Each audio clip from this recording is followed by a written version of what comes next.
साथी जगदीश छिंबवाल जी का, जिन्होंने मुझे मंच पर आमंत्रित किया। आज की इस सभा के सचिव, All India Railway Men's Federation, Northern Railway Men's Union के अगुवा महामंत्री कॉमरेड शिव गोपाल मिश्रा जी, और अगुवा सिर्फ All India Railway Men's Federation, Northern Railway Men's Union के ही नहीं, आप उन तमाम मजदूरों के जो इस सेंटर एम्प्लॉइयों के साथ साथ जितने भी हमारे भारतवर्ष के जितने भी हमारे घटक हैं, उन सभी घटकों का नेतृत्व कर रहे आदरणीय कॉमरेड शिव गोपाल मिश्रा जी, BP Singh Rawat ji no proof से यहाँ आमंत्रित हैं, अशोक शर्मा जी AIDEF की तरफ से, अनिल उन्याल जी, प्रमोद पाठक जी, और यहाँ वीरेंद्र कुमार जी जो ITEF से हैं, विनय मित्तल जी। मैं आप सभी का इस मंच से तहे दिल से आभार प्रकट करता हूं, स्वागत करता हूं। और जैसा कि अभी पूर्व वक्ताओं ने आप लोगों को बताने का काम किया कि आज हम लोग इस तादाद में इस देहरादून के पावन भूमि पर किस लिए एकत्रित हुए हैं, इसे शायद मुझे आपको बताने की आवश्यकता नहीं, क्योंकि नौजवान साथी जो आज यहाँ पर तमाम तादाद में दिख रहे हैं, जो आज एकत्रित हुए हैं, मैं उन लोगों का भी तहे दिल से धन्यवाद और आभार प्रकट करता हूं कि कम से कम वो अपनी लड़ाई को पहचान गए। आप लोगों ने जिस प्रकार से अपनी लड़ाई को लेकर आज हाथों में पट्टियां लेकर यहां निकले हैं, मैं समझता हूं आने वाला जो समय है आपकी इस मांग को पूर्ण करके ही रहेगा। यह संकेत आज आपने इस देहरादून की शाखा की तरफ से दिया है। साथियों, आपको पता है कि 2004 के बाद जो पुरानी पेंशन है उसको बंद कर नई पेंशन थोपने का काम इस केंद्र सरकार के द्वारा हुआ। और आप तमाम साथी जो आज नौजवान साथी हैं, उस वक्त आप लोग नहीं थे, परंतु जो नौजवान साथी उस वक्त इस भारतीय रेल में या स्टेट गवर्नमेंट में आ रहे थे, तो उनके दिमाग में एक ही बात थी, तो शायद ये बहुत अच्छी स्कीम है। क्यों? क्योंकि उनको लग रहा था 10% हमको सैलरी से कटवाना है और 10% गवर्नमेंट देगी, टोटल 20% जब हमको होगा, और वो बकायदा हमारा एक शेयर मार्केट में लगेगा, म्यूचुअल फंड में लगेगा। जो म्यूचुअल फंड के विशेषज्ञ हैं, जो साथी हमारे जिसे कहते हैं ट्रेडिंग मार्केट के विशेषज्ञ हैं, उनको ये लगता था ये तो बहुत अच्छी चीज है, क्योंकि 20% जब हमारा इस तरह से म्यूचुअल फंड में या शेयर मार्केट में लगेगा तो करोड़ों रुपए का लाभ शायद हमको प्राप्त होगा। ये एक अनुमान लगाते थे उस वक्त। हमारे जितने भी आज बैठे अगुवाई करने वाले हमारे लीडर हैं, उस वक्त इस बात को समझाने का प्रयास करते थे,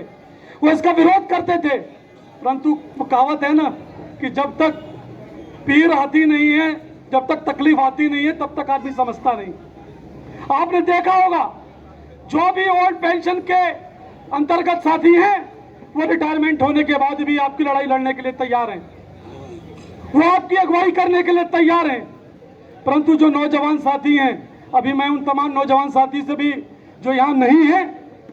मैं उनके से भी अपील करना चाहूंगा कि अभी भी समझ लें, क्योंकि न्यू पेंशन स्कीम किस प्रकार से आप लोगों को प्रभावित करती है उसका उदाहरण भी देख लीजिएगा। बाकायदा आप लोगों ने जो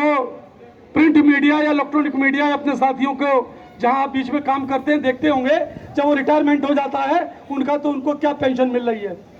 जो 40,000, 50,000, 60,000 के बेसिक पैसे रिटायरमेंट हो रहे हैं, उनको क्या मिल रहा है? किसी को 2200, किसी को 2000 ये पेंशन मिल रही है। आपको सोचना पड़ेगा, हमारे तमाम साथियों को सोचना पड़ेगा। आज क्यों All India Railway Men's Federation के महामंत्री और इस मंच पर बैठे तमाम वो योद्धा जो न्यू पेंशन का विरोध कर रहे हैं और ओल्ड पेंशन की मांग को कर रहे हैं, आखिर क्यों? क्योंकि वो भी चाहते हैं कि आप अपने 20 साल, 25 साल, 30 साल, 35 साल की नौकरी करके जब सेवानिवृत्त होकर जाएं तो आप किसी के मोहताज ना हो, आप अपने बच्चों पर निर्भर ना हो, आप अपनी जिंदगी स्वाभिमान के साथ जिए। और जो वो स्वाभिमान आपका वो पेंशन है, आपकी वो पेंशन, वो आपकी ताकत है। आज की तारीख में जो यहाँ बुजुर्ग साथी बैठे हैं, जो पेंशन जिनको मिलती है महीने में, वो जानते होंगे जब वो पेंशन का दिन आता है और अपने घर में जब वो पेंशन लेकर पहुंचते हैं तो उनके घर में अगर पोते नाती तमाम हैं, वो भी लोग सोचते हैं कि आज बाबा आएंगे, आज दादा आएंगे तो आज हमारे लिए चॉकलेट लाएंगे, मिठाई लाएंगे, फल लाएंगे, ये अपेक्षा रहती है। बहू भी बहुत अच्छी अच्छी सेवा करती है उस दिन कि अरे पेंशन लेकर आएंगे बाबा, आज जरा सा अच्छा पकवान बनवाइए। और उनके लिए एक अच्छा सोचती है कि ये जितना जीवेंगे उतना ही अच्छा हमारे घर में भी एक संचार व्यवस्था बनी रहेगी, एक पूंजी का स्रोत बना रहेगा। तो आप सोचिए, इस बहाने कम से कम बुजुर्गों का ख्याल वो साथी तो रख रहे हैं, परंतु आज की तारीख में जब आप लोग रिटायर होकर जाएंगे और आपको न्यू पेंशन के दायरे में रहेंगे, 2,000 रुपये, 4,000 रुपये, 6,000 रुपये, मैं मानता हूं आने वाले टाइम पे हो सकता है आपको 10,000 रुपये मिले। क्या 20-30 साल बाद 10,000 की कीमत क्या होगी आप अनुमान लगा सकते हैं, आपकी दवाई भी नहीं आएगी। और उस वक्त आपके बच्चे ही आपको बोझ समझेंगे। तो आप इन बातों को समझिए। अभी महामंत्री जी के द्वारा लगातार पूरे हिंदुस्तान के अंदर भ्रमण करते हुए तमाम केंद्र के कर्मचारियों को और स्टेट के कर्मचारियों को एकत्रित कर कर ये लड़ाई लड़ने का काम कर रहे हैं। अभी 27 तारीख को आप लखनऊ में जितने भी हमारे प्रदेश के जितने भी केंद्र के साथी थे वहां पर एकत्रित हुए, 7,700 बसों में लेकर हमारे स्टेट गवर्नमेंट के साथी वहां पहुंचे। और इसी प्रकार से हमारे जितने भी सेंटर के कर्मचारी मुराद मंडल से संबंधित, लखनऊ मंडल से संबंधित थे, वहां एकत्रित थे और उन 15,000 की संख्या में एक मैसेज